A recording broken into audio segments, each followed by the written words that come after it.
May the Lord Jesus Christ bless you and open your spiritual eyes to see Jesus today. We welcome you to watch a broadcast by Lord Jesus Christ, the Only Hope program. Take a moment to get your Bibles and listen to this wonderful message that can change your lives about the subject of how life and death is in the power of the tongue. Watch with faith and expectation, you'll be blessed. All glory be to Jesus. எல்லா மகிமையும் இயேசுவுக்கே. Greetings to all my wonderful viewers in the matchless name of our Lord and Savior Jesus Christ. ஆண்டவராகிய இயேசு கிறிஸ்துவின் மேலான நாமத்தில் நீங்கள் வாஞ்சியா உண்மையாக வாரம் இந்த செய்திகளை கேட்டுக்கொண்டிருக்க ஒருத்தருக்கும் என்னுடைய வாழ்த்துக்கள். I praise God and thank Him for giving me this wonderful opportunity and great privilege to speak to you all about His wonderful words of life. அவருடைய ஜீவனில் வார்த்தையை உங்களிடத்தில் பேசும்படிக்கு தேவன் கொடுத்த மகா பெரிய பாக்கியத்துக்கும் ஸ்லாக்கியத்துக்கும் நன்றியோடு அவரை துதிக்கிறேன். Thanks for tuning in. நீங்கள் கூட கேட்டுக்கொண்டு இருக்கிறதுக்காக உங்களுக்கு கூட நன்றி செலுத்துகிறேன். Today's message is a continuation of last week's message about your life and death being in the power of the tongue of man. இந்த நாளில் நீங்கள் கேட்க போகிற செய்தி போன வாரத்தின் தொடர்பு. அது மனுஷனுடைய ஜீவனும் மரணமும் தன்னுடைய நாக்கின் அதிகாரத்தில் இருக்கிறத பற்றி. It's not in God's according to his word. தேவனுடைய வார்த்தை பிரகாரம் தேவனுடைய கையில் இல்லை. ஹல்லேலூயா.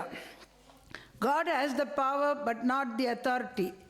தேவனுக்கு வல்லமை உண்டு, ஆனால் அதிகாரம் கிடையாது. Man gives the authority either to God or the devil. அந்த அதிகாரம் மனுஷன் ஒன்று தேவனுக்கு கொடுப்பார் இல்லை என்றால் பிசாசுக்கு கொடுப்பார். The next half hour is going to revolutionize your life forever. அடுத்த 1/2 மணி நேரம் உங்களோட வாழ்க்கையை தலைக்கீழியாக முற்றிலும் மாற்றிவிடும். Get ready to know how to live a long life. நீங்கள் ஆயத்தப்படுங்கள். இந்த பூமியில் ஒரு நீடித்த நாட்களாய் வாழும்படிக்கு எப்படி செய்ய முடியும்னு சொல்லி தேவனுக்கு சாட்சியாக நீங்கள் வாழும்படிக்கு எப்படி செய்ய முடியும் என்று இப்போ கேட்க போகிறீர்கள். How to live a long life on this earth for God's glory. Hallelujah. Are you afraid today of dying or getting sick? இன்றைக்கு நீங்கள் கேட்டுக்கொண்டிருக்கிற யாராச்சும் நீங்கள் பயந்துட்டு இருக்கிறீர்களா? நீங்கள் மறித்து நான் மறிச்சிடுவேன் இல்லைன்னா வியாதிப்பட்டுடுவேன்னு சொல்லிட்டு பயந்துட்டு இருக்கிறீர்களா? No need to be. Hallelujah. நீங்கள் பயப்பட வேண்டிய அவசியம் இல்லை. We should do what David said in Psalm 4 verse 5. நாம் என்ன செய்ய வேண்டும்? சங்கீதம் 4:5 தாவீது என்ன செய்தார்களோ அப்படி நாம் செய்ய வேண்டும். Offer the sacrifices of righteousness and put your trust in the Lord. சங்கீதம் 4 நீதியின் பலிகளை செலுத்தி கர்த்தர் மேல் நம்பிக்கையாய் இருங்கள்.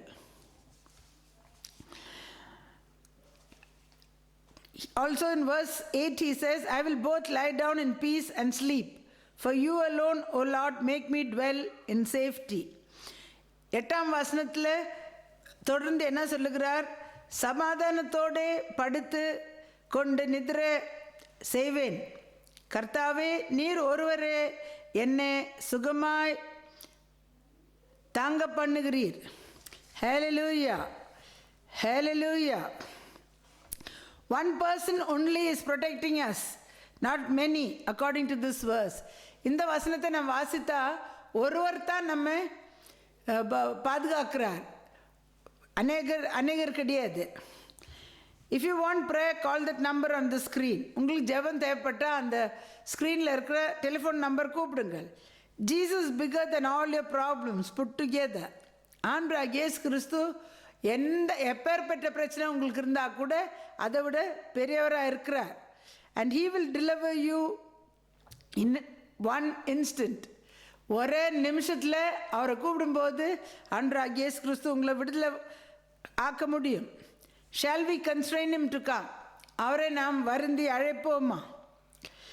இஸ்ரவேலின் துதிகள் வாசம் செய்கிற மகா பரிசுத்த தேவனே, இப்பொழுதும் இந்த செய்தி கேட்டுக்கொண்டிருக்கிற ஒருத்தரோட மனக்கண்களை திறந்து உம்முடைய வார்த்தையின் வல்லமை அவர்களை தொட்டு கூட கர்த்தாவே, இப்பொழுதும் உம்முடைய வல்லமை இறங்கி அநேகருக்கு சுகத்தையும் விடுதலையும் இந்த உம்முடைய வார்த்தை அனுப்பி கூட குணப்படுத்தினீர். உம்முடைய வெளிப்பாடுகளை கர்த்தாவே, உம்முடைய ஜீவனுள்ள வார்த்தை ஒருத்தரை தொட்டு விடுதலை தந்து கர்த்தாவே அற்புதங்கள் செய்வேன்மா ஜெபிக்கிறேன். நீர் பேச கர்த்தாவே, உம்முடைய பிரசன்னம் உம்முடைய அபிஷேகம் எல்லார் மேலே இறங்கட்டும். இயேசு கிறிஸ்துவின் நாமத்தில் ஜெபிக்கிறேன் நல்ல பிதாவே. Dear Lord Jesus, touch each and everyone, pour out your spirit on each and everyone listening to this message. Set the captives free, deliver those in bondage. Let your fire, Father, break all the bonds, Lord Jesus, as they hear your word. Lord, you set them free and heal them and bless them, Lord Jesus. In Jesus' name I pray with thanksgiving. Amen. Hallelujah. Hallelujah. Is the world overcoming you?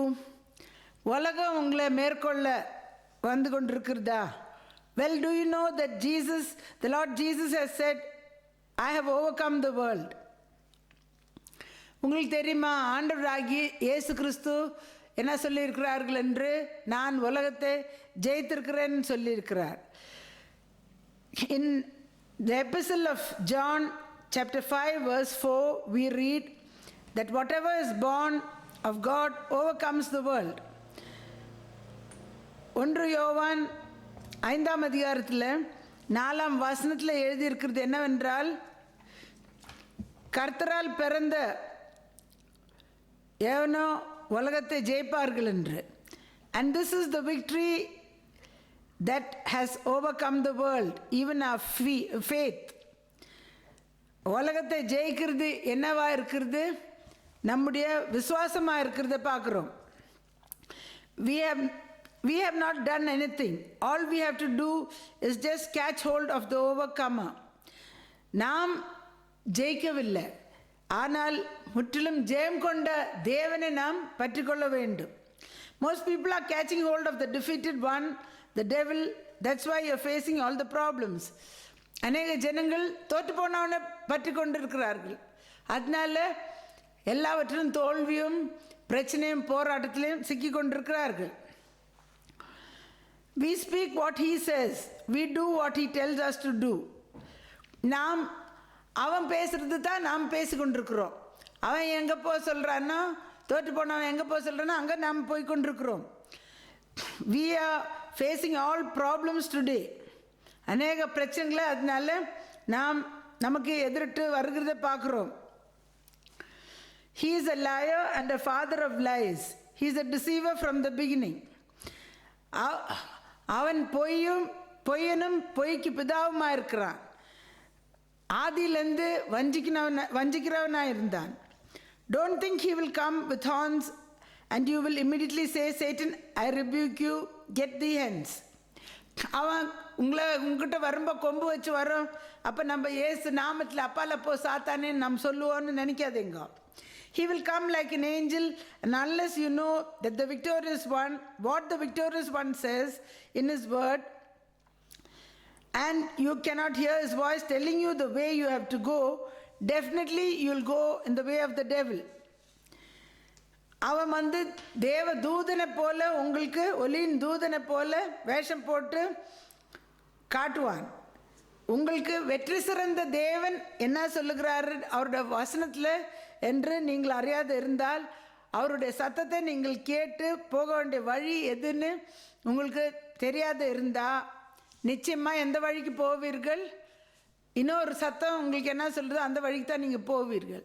The devil will come through your family, your wife, your children, friends, relations, and it will seem justified too. பிசாசானவன் உங்கள் குடும்பத்தார் வழியில் கூட வந்து உங்களோடு பேசும். மனைவி, பிள்ளைகள், நண்பர்கள், சொந்தக்காரர்கள் எல்லாரும் கூட நியாயமாக கூட பேசுகிற மாதிரி தெரியும். Job's wife, what she spoke sounded justified, seeing the state he was in general. யோபுட மனைவி பேசின வார்த்தை நியாயமாக தான் தெரிந்தது. ஏனென்றால் அந்த மாதிரி சூழ்நிலை தான் யோபு அகப்பட்டிருந்தது. Anyone will say the same thing. வேறு யாராக இருந்தால் கூட அதை தான் சொல்லுவார்கள். If you read in Job chapter 2 verse 9, it all relates to the mouth. அப்போ யோபு 2ஆம் அதிகாரத்தில் 9ஆம் வசனத்தில் நாம் வாசித்தா இதெல்லாம் எதுக்கு சம்மந்தப்பட்டு வருது என்றால் நம்முடைய வாயினுக்கு சம்மந்தப்பட்டு தான் வருகிறது. Satan is speaking to Job through his wife saying, curse God and die. சாத்தான் வந்து யோபின் இடத்துல மனைவி மூலியமாக பேசுகிறான் தேவனை தூஷித்து ஜீவனை விடு என்று. What does it say in verse 10 second part, 2ஆம் இது பாகத்தில் 10ஆம் வசனத்தில் நாம் என்ன வாசிக்கிறோம்? In all this Job did not sin with his lips. இதில் எல்லாவற்றிலும் கூட தன் வாயினால் யோபு பாவம் செய்யவில்லை என்று. But later in chapter 3 verse 1, if you continue to read, after this Job opened his mouth and cursed his day. ஆனால் 3ஆம் அதிகாரம் 1ஆம் வசனத்துக்கு தொடர்ந்து நாம் வாசிக்கும்போது என்ன வாசிக்கிறோம்? இதெல்லாம் ஆயிட்ட பிறகு யோபு வாயை திறந்து தன் பிறந்த நாளை சபித்தான் என்று. It was his mouth that caused him to err. யோபின் வாயினால தான் அவன் எடுறதே நாம் இங்கே பார்க்குறோம். Teach me and I will hold my tongue, cause me to understand wherein I have erred. We read in Job chapter 6 verse 24. யோபு 6ஆம் அதிகாரத்தில் 24ஆம் வசனத்தில் நாம் என்ன வாசிக்கிறோம்? எனக்கு உபதேசம் பண்ணுங்கள், நான் மௌனமாக இருப்பேன், நான் எதில் தவறினேனோ அதை எனக்கு தெரியப்படுத்துங்கள். Hallelujah. When he changed the use of his tongue, only did that turnaround come. We read in Job chapter 42 verse 5 and 6. தன்னுடைய நாக்குனால சரியான காரியங்கள் யோபு பேச ஆரம்பித்த உடனே தான் அந்த திருப்பம் உண்டானதுன்னு நாம் பார்க்குறோம். யோபின் புஸ்தகத்தில் 42ஆம் அதிகாரம் 5-6ஆம் வசனத்தில் நாம் வாசிக்கிறோம். Job is saying, I have heard of you by the hearing of the ear, but now my eyes see you. Therefore I abhor myself and repent in dust and ashes. Job chapter 42 verse 5 and 6. என் காதினால் உம்மை குறித்து கேள்விப்பட்டேன், இப்பொழுதோ என் கண் உம்மை காண்கிறது. ஆகையால் நான் என்னை அருவருத்து தூளிலும் சாம்பலிலும் இருந்து மனஸ்தாபப்படுகிறேன் என்றான். Hallelujah. Today, unless you abhor yourself and repent in dust and ashes and get healing for your bodies and deliverance from all types of bondages that you are in on this earth right now, you cannot live a very long life on this earth.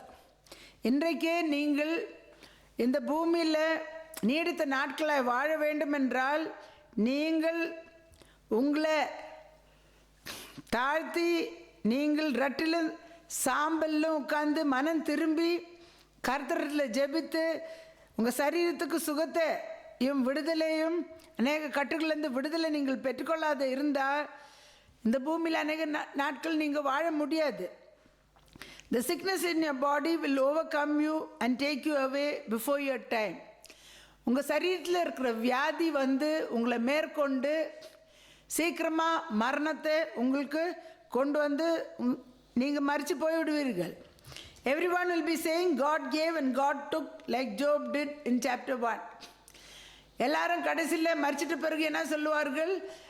கர்த்தர் கொடுத்தாரு, கர்த்தர் எடுத்துக்கொண்டார் என்று யோபு 1ஆம் அதிகாரத்தில் சொன்ன மாதிரி சொல்லி கொண்டிருப்பார்கள். This is not fully correct. இது முழுசாக சரி கிடையாது.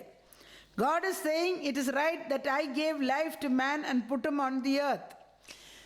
தேவன் என்ன சொல்லுகிறார்? நான் மனுஷனை உண்டாக்கி ஜீவ சுவாசத்தை ஊதி பூமியில் வைத்தது சரிதான். But I did not take it. ஆனாலும் நான் வந்து எடுக்கல. It is your mouth that brought Satan who kills, steals and destroys and took everything. நான் எடுத்துக்கொள்ளவில்லை, உங்கள் வாய் தான் கொல்லவும் அழிக்கவும் திருடவும் திருடனை வர வைத்ததும் எல்லாம் வந்து திருடி கொண்டு உங்களை அழித்து போய் விட்ட சாத்தானை வர வைத்தது. In Job chapter 42 verse 3, second part, we read Job saying, therefore I have uttered what I did not understand, things too wonderful for me which I did not know. யோப் 42ஆம் அதிகாரத்தில் 3ஆம் வசனம் 2ஆம் பாகத்தில் நம்ம என்ன வாசிக்கிறோம்? ஆகையால் நான் எனக்கு தெரியாததையும் என் புத்திக்கு எட்டாததையும் நான் அறியாதையும் அளப்பினேன் என்கிறேன். Finally, we see here in verse 7 that after Job repented, the wrath of God came down on his 3 friends. கடைசியில் இங்கே 7ஆம் வசனத்தில் நம்ம என்ன வாசிக்கிறோம்? யோபு மனஸ்தாபப்பட்ட பிறகு கர்த்தரோட கோபாக்கினி அவருடைய 3 நண்பர்கள் மேலே வந்ததுன்னு பார்க்குறோம். Because they have not spoken of me what is right as my servant Job did, said the Lord. உன்மேலும் உன் 2 சிநேகிதர் மேலும் எனக்கு கோபம் மூழ்கிறது. என் தாசனாகிய யோபு பேசினது போல் நீங்கள் என்னை குறித்து நிதானமாய் பேசவில்லை. Hallelujah. Some people misinterpret this verse too. ஒரு சிலர் இந்த வசனம் தப்பாக கூட வியாக்கியானம் செய்கிறார்கள். The Lord said this about Job after he repented, not before. இது யோபை பற்றி எப்போ ஆண்டவர் சொன்னது? யோபு மனஸ்தாபப்பட்டு பிறகு தான் இது யோபை பற்றி சொன்னது, அதுக்கு முன்ன கிடையாது. If you think you can say what you like without knowing God's will or do what you like, and then the Lord will say this of you, he will not. நீங்கள் வந்து எதனா கர்த்தருக்கு உட வழியை அறியாதபடிக்கு இஷ்டமாக நீங்கள் பேசிக்கொண்டு செய்து கொண்ட பிறகு கர்த்தர் இதே மாதிரி உங்களை பற்றி பேசுவாங்க நீங்கள் நினச்சா அவர் சொல்ல மாட்டார். Unless you repent, you will all perish. நீங்கள் மனஸ்தாபப்பட விட்டால் எல்லாரும் அழிவீர்கள். Too much of pride and arrogance is around God's people. தேவனுடைய ஜனங்க மத்தியில் அதிகமாக அகந்தையும் பெருமையும் அதிகமாக இருக்கிறது. In Revelation chapter 3 from verse 15 to 19, we read what Jesus spoke to the church at Laodicea. வெளிப்பாட்டின் விசேஷம் 3ஆம் அதிகாரத்தில் 15லேருந்து 19ஆம் வசனம் வரைக்கும் நாம் வாசித்தா ஆண்டவராகிய இயேசு கிறிஸ்து லாவோடிசே சபைக்கு எழுதுறது பற்றி வாசிக்கிறோம். In verse 17 we read, because you say I am rich and have become wealthy and have need of nothing, and do not know that you are wretched, miserable, poor, blind and naked. I'll vomit you out of my mouth because you are neither cold nor hot. வெளிப்பாட்டின் விசேஷம் 3ஆம் அதிகாரத்தில் 17ஆம் வசனம் நாம் வாசித்தா, நீ நிர்பாகியமுள்ளவனும் பரிதபிக்கப்பட்டதா இருக்கிறவனும்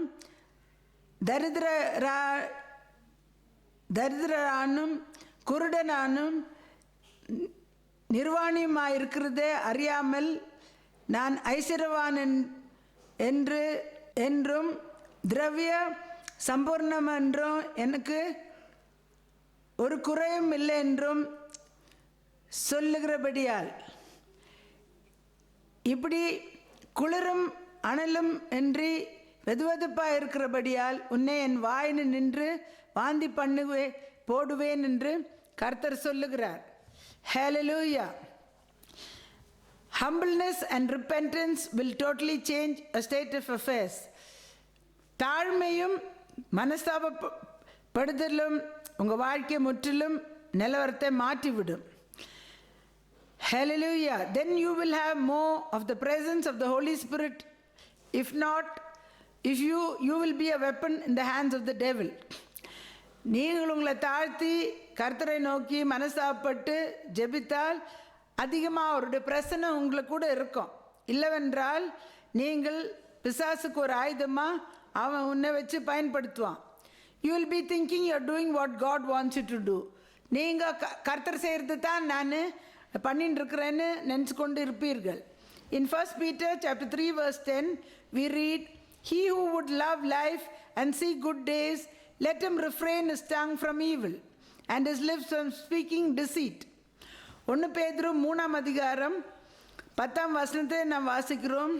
ஜீவனை விரும்பி நல்ல நாட்களை காண வேண்டும் என்று இருக்கிற அவன் பொல்லாப்புக்கு தன் நாவையும் கபடத்துக்கு என் உதடுகளையும் விலக்கு காக்க வேண்டும் என்று. ஹல்லேலூயா, ஹல்லேலூயா. What do we see here? Your lifespan on this earth is directly related to your tongue. இந்த பூமியில் நீங்கள் எவ்வளோ நாள் உயிரோட வாழ்வீர்களோ நாக்குனால நீங்கள் பேசுகிற காரியத்துக்கு நேரடியாக சம்பந்தப்பட்டுள்ளது. Hallelujah. In Proverbs chapter 3 verse 7 and 8, God's wisdom through the Proverbs of Solomon says, do not be wise in your own eyes. Fear the Lord and depart from evil. Verse 8, it will be health to your flesh and strength to your bones. நீதிமொழிகள் தேவனுடைய ஞானத்தை சாலமன் ராஜா எழுதினதில் 3ஆம் அதிகாரம் 7-8ஆம் வசனத்தில் கூட அதை பற்றி நாம் வாசிக்கிறோம். நீ உன்னை ஞானி என்று எண்ணாதே, கர்த்தருக்கு பயந்து தீமையை விட்டு விலகு. அது உன் நாபிக்கு ஆரோக்கியமும் உன் எலும்புகளுக்கு ஊனமாகும். Hallelujah. Fear the Lord and depart from evil. The first thing you have to do is get your health in order. முதலாவது நீங்கள் என்ன செய்ய வேண்டும்? உங்களுடைய ஆரோக்கியத்தை சரிப்படுத்த வேண்டும். Unless you have health, you can do nothing for God or for man. Be sure of that. நீங்கள் உங்களுக்கு ஆரோக்கியம் கிடையாது என்றால் ஒன்றுமே நீங்கள் மனுஷனுக்கும் செய்ய முடியாது, தேவனுக்கும் செய்ய முடியாது. நிச்சயமாக அறிந்து கொள்ளுங்கள். Jesus can heal any sickness or disease. He even raised the dead to life. ஆண்டவராகிய இயேசு கிறிஸ்து எப்பேற்பட்ட வியாதியாக இருந்தாலும் சுகப்படுத்த முடியும். மரித்தவர்களை உயிரோடு எழுப்பினார். In Proverbs 1 verse 23, the Lord says, turn at my rebuke. Surely I will pour out my spirit on you and I will make my words known to you. நீதிமொழிகளின் புஸ்தகம் 1ஆம் அதிகாரம் 23ஆம் வசனத்தை நம்ம என்ன வாசிக்கிறோம்? என் கடிந்து கொள்ளலுக்கு நீ திரும்பு, நான் என்னுடைய ஆவியை ஊற்றுவேன், நான் என் வார்த்தையை உங்களுக்கு வெளிப்படுத்துவேன்னு சொல்லுகிறார். When you repent and turn to the Lord in fasting, sackcloth and ashes, the Lord says He'll pour out His Spirit on you and reveal His words to you that will bring your deliverance. நீங்கள் மனம் திரும்பி உபவாசத்திலும் ரட்டிலையும் கர்த்தர் பக்கம் நீங்கள் திரும்பும்போது கர்த்தர் என்ன சொல்லுகிறார்? நான் என்னுடைய ஆவி உங்கள் மேலே ஊற்றுவேன், உங்கள் விடுதலைக்கு என்னுடைய வார்த்தையை உங்களுக்கு வெளிப்படுத்துவேன். Where the Spirit of the Lord is, there is liberty. கர்த்தருடைய ஆவி எங்கே உண்டோ அங்கே விடுதலை உண்டு. In Psalm 107 verse 20 we read, He sent His word and healed them and delivered them from all their destructions. சங்கீத 107:20ஆம் வசனத்தில் நாம் வாசிக்கிறோம், அவருடைய வார்த்தை அனுப்பி அவர்களை குணமாக்கி எல்லா அழிவுக்கும் விடுதலையாக்கினார் என்று. He will show you His word for your healing and deliver you from the destroyer angel. உங்கள் விடுதலைக்கு ஆண்டவர் அவருடைய வார்த்தையை வெளிப்படுத்துவார். அப்புறம் சங்கார தூதனுடைய கையிலேருந்து உங்களை விடுதலை ஆக்குவார். If the devil is continuously attacking your body, you just have to check with your mouth. பிசாசானவன் உங்கள் சரீரத்தை தொடர்ந்து பிரச்சனையை கொண்டு வந்து கொண்டே இருந்தால் நீங்கள் எங்கே சோதித்து பார்க்கணும்? உங்கள் நாக்குனால நீங்கள் என்ன பேசுகிறீங்களோ அதை சோதித்து பார்க்க வேண்டும். You just have to stop talking against the Lord and His people. நீங்கள் கர்த்தருக்கு விரோதமாவோ அவருடைய ஜனங்களுக்கு விரோதமாக பேசுகிறத நிற்க வைக்க வேண்டும். Healing will come for your body what ever you are suffering from. உங்களுக்கு எப்பேற்பட்ட பிரச்சனை இருந்தால் கூட உங்கள் சரீரத்துக்கு சுகம் பெற்றுக்கொள்ள முடியும். As long as you are giving room for Satan, he'll continue to attack you one way or other. நீங்கள் சாத்தானுக்கு இடம் கொடுக்கிற வரைக்கும் எதனா ஒரு வழியில் உங்களை தொடர்ந்து உங்களுக்கு விரோதமாக அவன் படையெடுத்து கொண்டே இருப்பான். You cannot live long on this earth. Death will come speedily. மரணம் சீக்கிரமாக உங்களை தேடி வரும். நீடித்த நாட்கள் அந்த பூமியில் நீங்கள் வாழ முடியாது. Jesus does not make you sick or suffer in any way. ஆண்டவராகிய இயேசு கிறிஸ்து உங்களை வியாதி கொடுத்து உங்களை கஷ்டப்படுத்துறதுல எந்த வழியிலையும். You are compromising with the world and talking and just leaving room for the one who steals, kills and destroys. நீங்கள் உலகத்தோடு ஒத்து போகிறீங்க, நீங்கள் அநியாயமாக பேசுகிறீர்கள், சாத்தான் அழித்து திருடி அழித்து கொல்ற சாத்தானுக்கு இடம் கொடுக்குறீங்க. Stop magnifying the devil. Everyone is doing just that. பிசாசை மேன்மை பாராட்டுறது ஃபஸ்ட்டு நிற்க வைங்க. எல்லாரும் அதைத்தான் பண்ணி கொண்டிருக்கிறார். And what happens? You are giving him power, otherwise he has none at all. அவனுக்கு எந்த வல்லமையும் கிடையாது, அவன் தோற்று போனவன். ஆனால் நீங்கள் அவனை மேன்மை பாராட்டும் போது அவனுக்கு வல்லமை வருது. He is a defeated foe. He is just trying to act as if he has. அவன் தோற்று போன சத்ரு அவன் வல்லமை இருக்கிற மாதிரி காட்டுறான். People are meditating on the wrong things and giving him power. கர்த்தருடைய ஜனங்க வந்து தவறான காரியத்தின் மேல் தியானம் செய்து அவனுக்கு வல்லமை கொடுத்து கொண்டிருக்கிறார்கள். David says in Psalm 34, "Oh magnify the Lord with me and let us exalt his name together." சங்கீதம் 34 தாவீது என்ன சொல்லுகிறார்? கர்த்தரை என்னோடு கூட மகிமைப்படுத்துங்கள், நாம் ஹல்லேலூயா அவர் நாமத்தை உயர்த்துவோம். It is the words of your mouth that determines how long you're going to live on this earth, nothing else. இந்த பூமியில் எவ்வளோ நாள் நீங்கள் வாழ போகிறீங்களோ உங்கள் வாயின் வார்த்தை தான் தீர்மானம் செய்கிறது, வேறு எந்த காரியம் கிடையாது. I'm going to pray for you now. இஸ்ரவேலின் துதிகள் வாசம் செய்கிற மகா பரிசுத்த தேவனே, இப்பொழுது கேட்டுக்கொண்டிருக்கிற ஒருத்தரும் கூட கர்த்தாவே ஹல்லேலூயா அவர்கள் வாழ்க்கையில் இப்பொழுது கூட அவர்கள் வியாதிப்பட்டோ பலவீனப்பட்டோ பிரச்சனையில் அகப்பட்டிருந்தால் கூட அந்த வாயின் வார்த்தைகளை மாற்றி தேவனுடைய கர்த்தாவே உம்முடைய வார்த்தைகள் பேசும்படிக்கு அவர்களுக்கு அந்த வெளிப்பாடு தார். கர்த்தாவே விடுதலை பெற்றுக்கொண்டு சுகத்தை பெற்றுக்கொண்டு உமக்கு சாட்சியா நீடித்த நாட்கள் இந்த பூமியில் வாழ்த்து. கர்த்தாவே ஆவியை ஊற்றும் விடுதலை நீ தாரும், அபிஷேக வல்லமை ஊற்றி கர்த்தாவே தீராத வியாதியை தீப்ரவரே ஹல்லேலூயா. உம்முடைய வார்த்தை பேசும்போது நீ விடுதலை கொடுக்குற தேவன். பேர் பெற்ற வியாதி கூட வியாதியஸ்தனை கூட நீ சுகப்படுத்தினீரே கர்த்தாவே ஹல்லேலூயா. கிருபையா இறங்கி வாரும், ஆசீர்வதி. எல்லா துதிகள் நம்ம மகிமை முக்கிய செலுத்துகிறோம். இயேசு கிறிஸ்து நல்ல நாமத்தில் ஜெபிக்கிறேன் நல்ல பிதாவே. Dear Lord Jesus, I pray for each and everyone watching. If they are suffering in serious conditions, Lord Jesus, Lord, let you open their eyes to understand that they have to speak your words of faith, Father, your promises, Lord Jesus, and by the words of their mouth, they will be justified or condemned, Lord Jesus. Hallelujah. You can heal them, deliver them. Pour out your spirit on all of them, Father. Whatever they are expecting, set the captives free. Heal the sick, Lord Jesus. Bless their families, Father. Let them be witnesses for you. In Jesus' name I pray with thanksgiving. Amen. இந்த செய்தி உங்களுக்கு ஆசீர்வாதமாக இருந்தால் இந்த முகவரிக்கு நீங்கள் தொடர்பு கொள்ளுங்கள். உங்கள் சாட்சிகள் அநேக பிரயோஜனமாக இருக்கிறது. இந்த ஊழியத்தை தாங்க விரும்பினால் அந்த அக்கௌண்ட் நம்பரில் நீங்கள் உங்கள் காணிகளை அனுப்பி ஊழியங்களை தாங்குங்கள். இந்த கடைசி நாட்களோட அறுவடை உங்கள் குடும்பத்தின் மேலேயும் உங்கள் மேலேயும் வந்தது பழிக்கும். If this message is a blessing to you, contact us by phone. Your testimonies are a blessing to many. If you want to support this ministry, send your offerings to the account number mentioned on the screen. The blessing of the end time harvest will come, bless you and your families. If you want individual prayers, Friday morning 10 to 2, individual prayers will be made for your deliverance. Contact us by phone and come and be set free. தனிப்பட்ட முறையில் ஜெபம் தேவைப்பட்டால் வெள்ளிக்கிழமை காலையில் 10லேருந்து 2 வரைக்கும் தனிப்பட்ட ஜெபனில் ஏறெடுக்கப்படும். வந்து அந்த டெலிஃபோன் நம்பரில் கூப்பிட்டு வந்து உங்கள் விடுதலையை பெற்றுக்கொள்ளுங்கள். I have a special announcement also.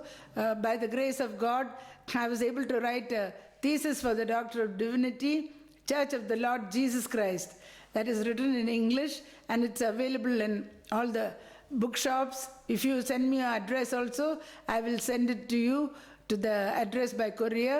It is free. You please read it and definitely you will get a new anointing when you read it. You should know who the Church of the Lord Jesus Christ is. விசேஷமான ஒரு அறிவிப்பு, கர்த்தரோட கிருபையினால கர்த்தராகிய இயேசு கிறிஸ்து என்ற தலைப்பில் ஒரு புஸ்தகத்தை எழுத தேவன் கிருபை செய்தார். அது ஆங்கிலத்தில் எழுதியிருக்கிறது. இப்போ தமிழில் அப்புறம் மொழிபெயர்க்கப்படும். நீங்கள் யாருக்குன்னா அது தேவைப்பட்டால் எனக்கு அட்ரஸ் அனுப்பி தந்தால் கூட நான் உங்களுக்கு கொரியரில் அனுப்பித்தரோம். அது இலவசமாக கொடுக்கப்படுகிறது. புக்கு கடைங்களெல்லாம் கூட அது உண்டு. இலவசமாக நீங்கள் எடுத்து கர்த்தராகிய இயேசு கிறிஸ்துவின் சபையார் யார் என்று நிச்சயமாக இந்த கடைசி நாட்டில் அறிந்து கொள்ள வேண்டும். ஒரு புதிய அபிஷேகம் கூட நீங்கள் பெற்றுக்கொள்வீர்கள். மறுபடியும் சந்திக்கும் வரைக்கும் மறக்காதபடிக்கு இயேசுவை கர்த்தர் என்று. Till we meet again, do not forget Jesus Christ is Lord.